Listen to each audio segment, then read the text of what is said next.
about profit and loss. This profit and loss is a chapter of mathematics. In this video we will learn about what is cost price, what is selling price, what is profit, profit percent, loss and loss percent. So firstly we will learn about cost price. Cost price को हम लोग short form में कहते हैं CP. CP means कि खरीदा, मतलब हम लोग कोई चीज़ कितने में खरीदते हैं वो हो जाता है हमारा cost price. What is selling price? हमारा सेलिंग प्राइस होता है एसपी. हम सेलिंग प्राइस को शॉर्ट फॉर्म में एसपी कहते हैं. एसपी मीन्स कि बेचा. हम लोग जो चीज़ खरीदते हैं वो कितने में बेचते हैं. Profit means profit. We take one example to understand profit. हम लोग प्रॉफिट को अंडरस्टैंड समझने के लिए एक एग्जांपल लेते हैं. आर एग्जांपल इज सीपी को. हम लोग ने एक पेन ली, वो थी ₹100 की और हम लोग ने उसी पेन को बेच दिया ₹120 में. मीन्स इसमें हम लोग का सीपी और एसपी पता चल रहा है. सीपी मीन्स खरीदा होता है, तो हम लोग ने वही पेन ₹100 में खरीदी तो ₹100 हमारा हो जाएगा सीपी. और हम लोग ने वही पेन ₹120 में बेच दी. एसपी मीन्स कि बेचा. वही पेन हम लोग ने 120 में जब बेची तो वही हमारा एसपी हो जाता है. तो प्रॉफिट इसमें हमारा क्या होने वाला है, इसमें हमारा प्रॉफिट होगा. तो profit equals to, profit means फ़ायदा. हम लोग को कितने का फ़ायदा होता है, प्रॉफिट को हम लोग फ़ायदा कहते हैं. Profit equals to selling price minus cost price. Profit equals to selling price minus cost price हो जाता है. तो सेलिंग प्राइस है हमारी ₹120 और कॉस्ट प्राइस है हमारी ₹100.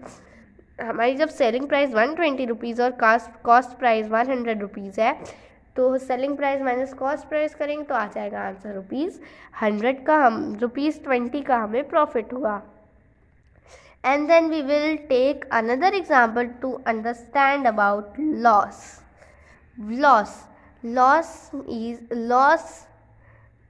Loss equals to CP.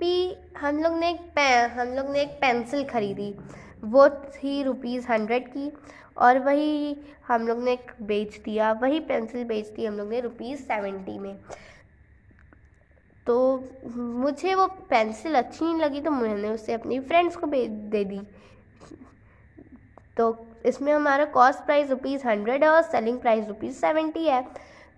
मेरी फ्रेंड मार्केट से वही पेंसिल लेती तो उसे ₹100 की मिलती और मैंने उसे ₹70 में ही दे दी तो उससे उसका प्रॉफिट हुआ. तो हमें अपना प्रॉफिट देखना है, तो उससे उसका प्रॉफिट हुआ तो हमारा तो लॉस हो जाएगा. तो loss equals to CP minus SP हो जाएगा. Loss equals to cost price minus selling price होगा. तो कॉस्ट प्राइस हमारी 100 है और सेलिंग प्राइस हमारी 70 है. तो हमारा इसमें ₹30 का लॉस हो जाता है हमें. तो ₹30 ही हमारा आंसर हो जाएगा. प्रॉफिट में हमारा एसपी बड़ा होता है और लॉस में हमारा CP. And then we will learn about profit percent. What is profit percent? Profit percent equals to profit upon cost price into 100. हम लोग परसेंट में चेंज करने के लिए कोई चीज़ ₹100 से मल्टीप्लाई कर देते हैं. तो प्रॉफिट हमारा है 20. प्रॉफिट हमें ₹20 का हुआ. इस एग्जांपल में जो हम लोग ने लिया उसमें हमें ₹20 का प्रॉफिट हुआ. तो हम लोग में जब ₹20 का प्रॉफिट हुआ तो वही चीज़ मैंने ₹100 में ख़रीदी थी. तो कॉस्ट प्राइस जो मैंने ख़रीदा था उसे हम लोग लिख देंगे. जैसे हम लोग लिखेंगे profit percent equals to ₹20/100 into 100. तो 100 से 100 कट हो जाता है तो हमारा आ जाएगा ₹20 का हमें प्रॉफिट. 20% हमें प्रॉफिट होता है. तो loss percent equals to loss upon cost price into 100. Loss percent में भी हम लोग करेंगे loss upon cost price into 100. तो हमें इस एग्जांपल में लॉस हुआ था 30% का. जब हमें 30% का लॉस हुआ और वही कॉस्ट प्राइस उसकी थी ₹100 तो हम लोग लिखेंगे 30/100 इंटू 100. 100 से 100 कट हो गया तो 30% का हमें लॉस हुआ. प्रॉफिट परसेंट में भी हम लोग लिखते हैं प्रॉफिट अपॉन कॉस्ट प्राइस, और लॉस परसेंट में भी हम लोग लिखते हैं loss upon cost price. Cost price means खरीदा CP, सेलिंग प्राइस मीन्स बेचा SP, प्रॉफिट मीन्स फ़ायदा, लॉस मीन्स नुकसान। हमें प्रॉफिट इक्वल्स टू प्रॉफिट का फॉर्मूला एक है, तो हम लोग लिखते हैं SP minus CP। Formula of profit equals to SP minus CP। We also told the profit as a gain or profit percent. Gain means भी प्रॉफिट होता है, मीन्स फ़ायदा होता है, और प्रॉफिट मीन्स भी फ़ायदा ही होता है। तो हम लोग इसे कह सकते हैं प्रॉफिट और gain percent equals to SP minus CP, और loss equals to CP minus SP। So we take an example to understand about profit and loss. Mohan bought a table for rupees 485.00. He sold it with profit of rupees 60.75. Find the selling price of the table. Mohan ने एक table rupees 485 में ले ली और उसी ने उसे बेच दिया रुपीज़ 60.75 में। तो हम लोग का प्रॉफिट हम लोग को पता है और हमें निकालना है इसमें सेलिंग प्राइस। तो CP equals to 485.00, profit equals to rupees 60.75। तो SP क्या होगा? जब कॉस्ट प्राइस हमारी इतनी है और प्रॉफिट इतना है तो SP क्या होगा? तो selling price equals to cost price plus profit. Selling price में हम लोग कॉस्ट प्राइस और प्रॉफिट को प्लस कर देते हैं। कॉस्ट प्राइस हमारी 485.00 और प्रॉफिट हमारा रुपीज़ 60.75 है। तो हम लोग इसको प्लस करेंगे तो आंसर आ जाएगा रुपीज़ 545.75। हमें 545.75 हमारा सेलिंग प्राइस हो जाएगा। We take another example to understand about profit और profit percent. David bought a carpet for rupees 8,000.00 and sold it for rupees 8,400.00. Find his profit percent. David एक carpet by करता है, उसे 8,000.00 rupees में ख़रीदता है वो, और वही कारपेट वो बेच देता है 8,400 में। तो हमें उसका प्रॉफिट परसेंट निकालना है। प्रॉफिट परसेंट निकालने के लिए फर्स्टली हम लोग इसमें प्रॉफिट निकालते हैं। तो हमारा CP और SP हमें पता है, प्रॉफिट निकालना है। तो CP equals to 800.00, SP equals to 8,400.00। So profit equals to SP minus CP। Profit जैसे प्रॉफिट और गेन परसेंट होता है हमारा, SP माइनस CP होता है इक्वल्स टू 8,400.00 माइनस 8,000.00 रुपीज़ हो जाएगा हम लोग का इक्वल्स टू रुपीज़ 400 का हमें प्रॉफिट हुआ। इसमें हमें 400 का प्रॉफिट हुआ डेबिट को, क्योंकि वो 800 में कारपेट ख़रीदा और 8,000 में कारपेट ख़रीदा और 8,400 में बेच दिया। तो हमें इसमें प्रॉफिट निकालेंगे पहले, तो हो जाएगा 400 का प्रॉफिट। तो 400 अपॉन 8,000 इंटू 100।